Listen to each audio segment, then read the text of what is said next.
Magandang araw mga kaibigan. Bigyan natin ngayon ng opinion, reaction.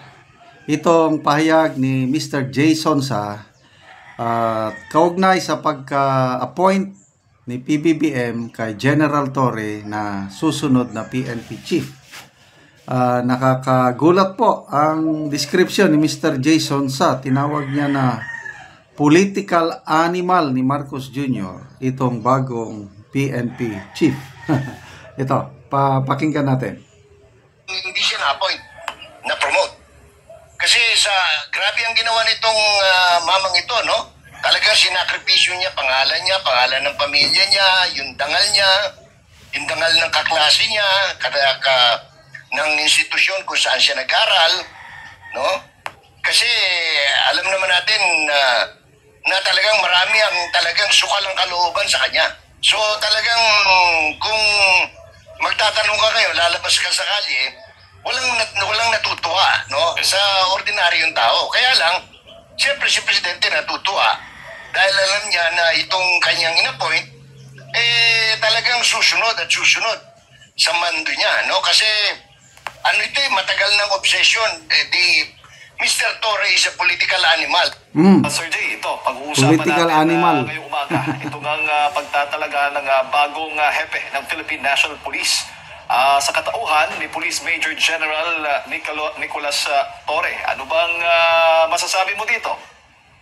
Well, unang-una, ito ang kauna-unahang pagtatalaga ng isang nagtapos sa Philippine National Police Academy. Very historic ito. Sa bahagi ng PNPA at saka Public Safety College. Tapos ito ay prerogative din ng Pangulo, no? Na magtalaga ng kung sino ang kanyang napupusuan, patay na rin sa mga rekomendasyon ng National Police Commission at ng Department of Interior. So apparently si Mr. Torre was recommended, nasa shortlist siya na binigay ng DILG at NAPOLCOM, kabilang ang isa pang graduate ng PNPA at 2 graduate ng Philippine Military Academy.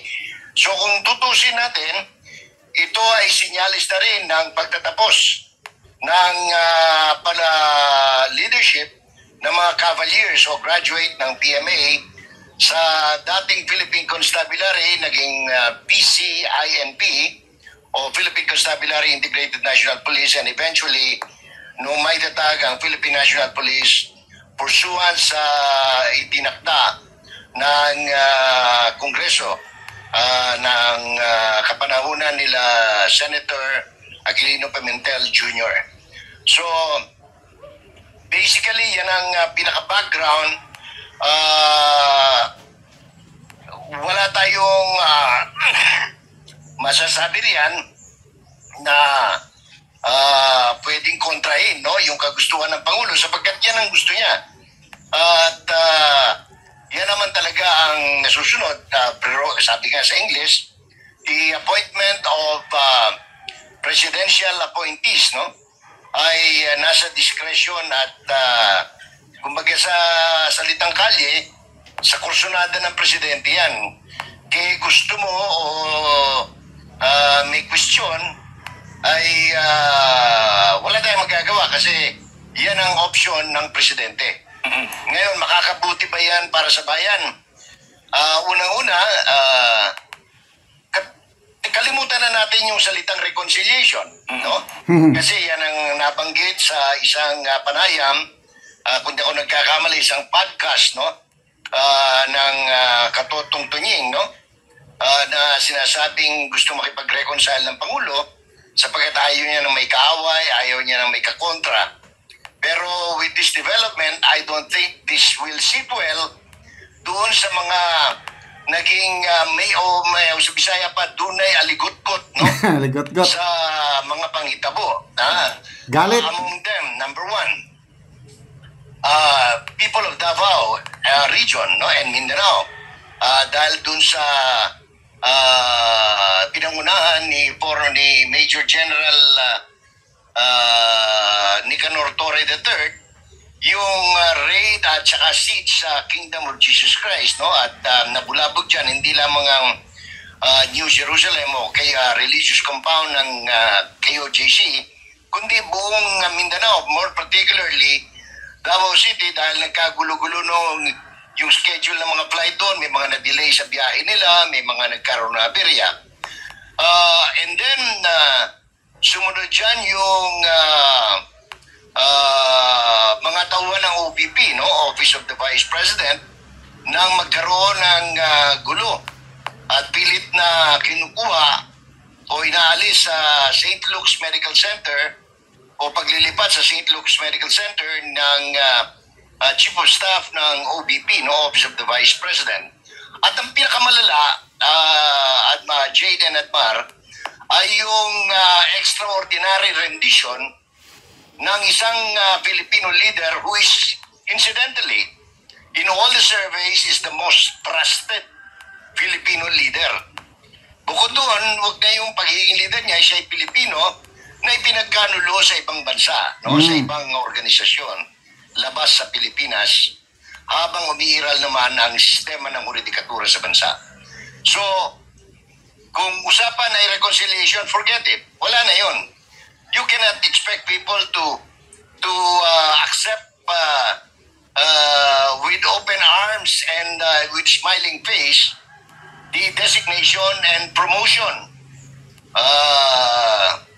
of Mr. Torre as the chief of the National Police, Jade. Considering, Sir Jay, doon po sa mga nabanggit po ninyo, linawin lang natin yung 16 na araw na pagkubkob ng mga kapulisan sa pangunguna nga ni Nicolas Torre, yun ay si Pastor ay sumuko, hindi na-aresto nila. Talagang, Oo, malinaw yun. Oo, No? kasi nga binibida nila sa na-aresto. mga pabida ni Mr. Torre na siya ang humuli. Walang ganon.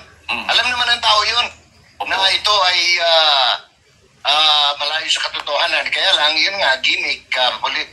Pero let it not be said na kinukwestiyon natin yung kanyang qualification, no? Because he is qualified to become a national police chief, no? Depende nga sa panlasa ng Pangulo.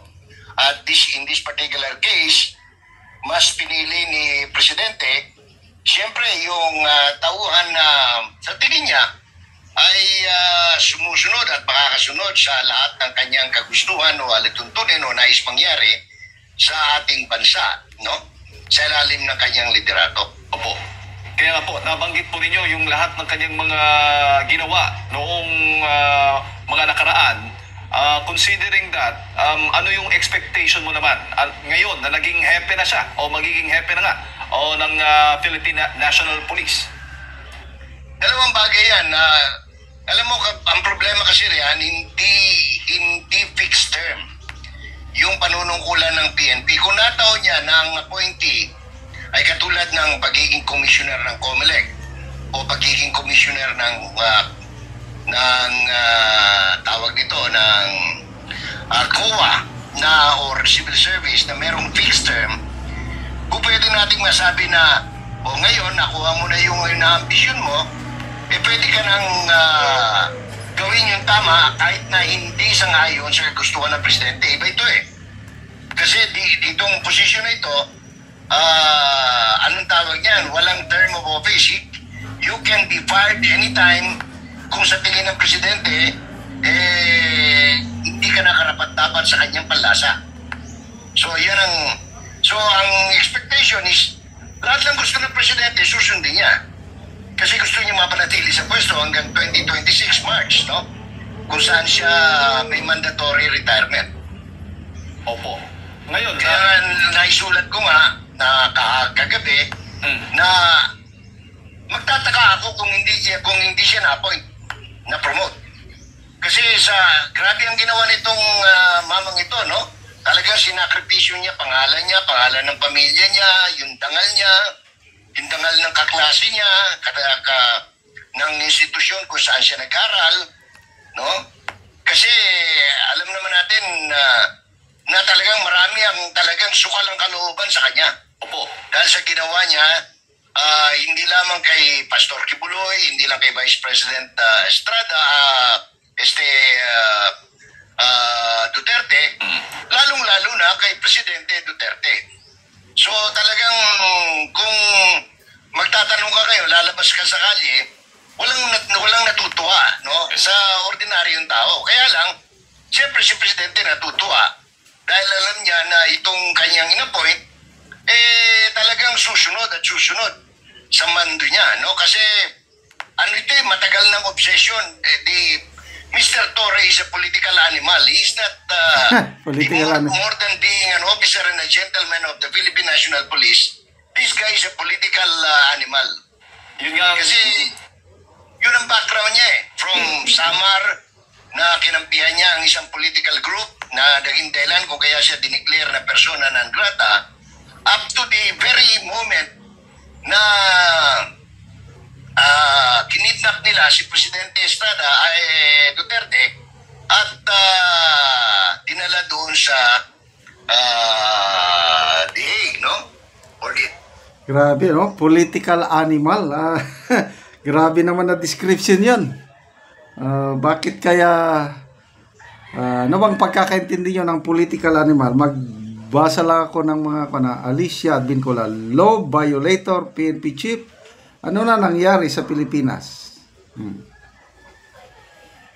Kata Roquete Marcelino, tama, magtaka kung hindi siya ang pinalit kay Marbel. Charmy Bagaso, puro clown gabinete ni BBM. Base Nali, premyo ni Ngagba kay Tory ang pagiging PNP chief. So, tama, wala tayong magagawa. Prerogative ng presidente yan. Good luck sa incoming PNP chief. God save the Philippines.